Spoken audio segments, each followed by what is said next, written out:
Warehouse 13? Yes! If your rigid position is going to continue like a regular position like this right here. We're anticipating that this will be an ongoing relationship. We very look forward to it. I have to tell you this. I mean, that little devil who is my son is adorable beyond words, is he not? And let me tell you something about Eddie McClintock. Natural actor. When they say action, this guy is capable of doing anything. It just emanates from him so completely naturally. Saul Rubinek, one of the smartest. One of the smartest. It would be interesting if Saul and I... Well, I couldn't do it in space, but maybe I could do it. And they're all great. Jack Kenny, the showrunner, Joe Kelly, Alice Scagliotti. It was a natural fit, so I hope that it will go on. I mean, right in. Let's do it. Yes, sir. Yes, ma'am. I tell you what, you were thrown into this role at the last minute because somebody else backed out. I beg your pardon. You know why she backed out, don't you? Because she knew you were going to be the best. That's my man! Honestly, after having seen you in Mrs. Columbo, I fully understand why they cast you. Oh, thank you. You did a tremendous job at that. Thank you. But what were the challenges of walking to this role the way you did without as much prep work as other members of the cast had? I think it's, I've said this many, many times. God, I thought I was looking at myself, but I know you, don't I? It's you dressed as I once was. I didn't have time to think, and it was the best possible thing for me, sir. Can you imagine? It's the kind of role that if you prepare for it, anticipate it, think about it, will be too daunting. I was shot out of a cannon, and all the better. They called me. Indeed, it was offered to and accepted by Geneviève Bujold, the French-Canadian actress, who is a brilliant actress. She is brilliant.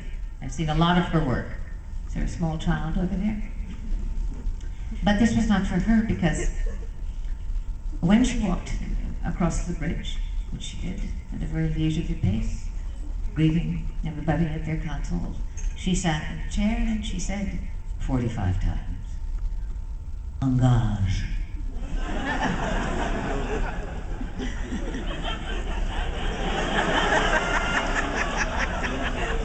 No, wait. It's very interesting. It's very French. But it is not going to make the ship go. Especially with Lieutenant Paris at the helm. What? What did you say?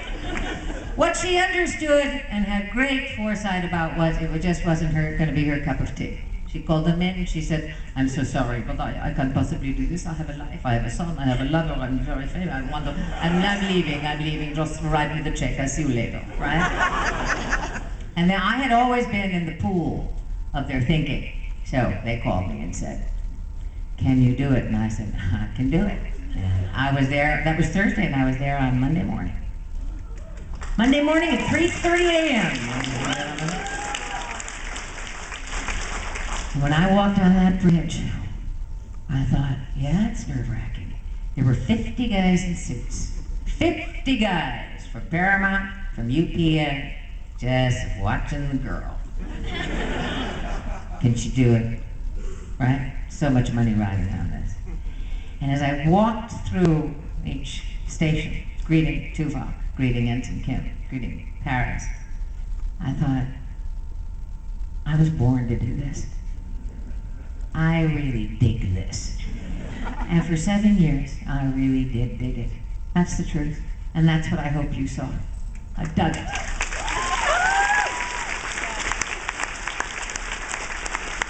Yes, madam. Hi, well, you're kind of my hero. We'll start off with that. Thank you very much. And I have to ask, was your relationship with Seven actually maternal?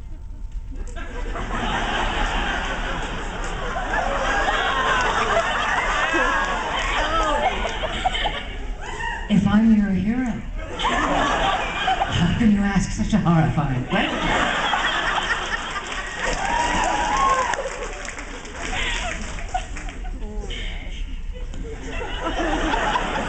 know we have to talk about Seven. I'm just kicking this around on the floor. Listen, let me be straight about Seven of Nine, okay? When you are the first female captain in Star Trek history, the privilege and honor and excitement of that position is huge. You're hoping against hope that the glass ceiling that had been in place for so many years is not only going to be broken on a political level, but on a philosophical one as well. That Janeway would be sufficient unto the day, right? That you don't have to have wild sex going on and beautiful women, right? That men and women are now wise enough to say, okay, great, doesn't have to be. So my initial response and reaction to her was, oh, we gotta have that kind of sexual, beautiful thing. Very, very apparent in order to keep these numbers strong. So I had a kind of, I was a little downhearted by that. But my relationship to Seven of Nine, I thought was brilliant. That she was a half Borg, half human, that she was lost, that she was slowly learning how to become a human being, and that I had assigned myself the role of helping her become that. I had somewhat the same relationship with the Doctor, which I adored. So I think the concept was brilliant, and it worked, and nobody could have done it as well as Jerry Ryan did it. So there you go. Hello, my old friend. How are you? Thank you. Nice to see you. Very good colors. You're losing weight though, so the suit. What's your question? I was wondering, forget about the Shrek movie that you did, but I didn't do it. yeah. A Trek movie? Nemesis. Oh. Doesn't count.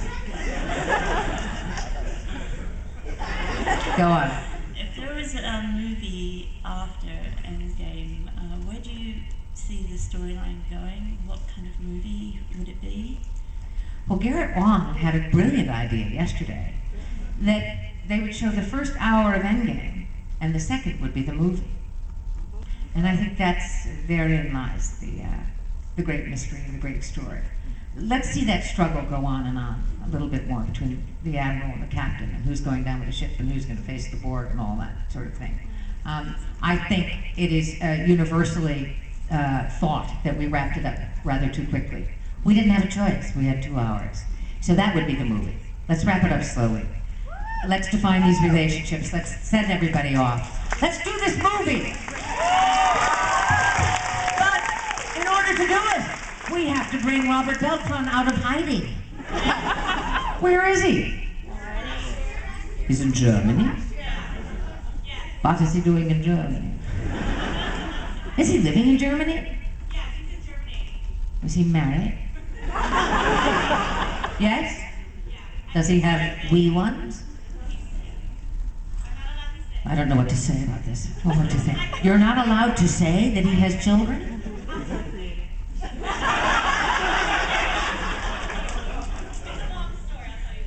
Are they human children? Because you know, Mr. Paris and I had children. Yes, we did. We had 35 lizards. None of them survived to maturity. Thank you. Thank you for your question. And good to see you, darling. Take care. Bye-bye. Captain, my captain. Oh, thank you. Thank you. She's been a great supporter from day one. Thank you.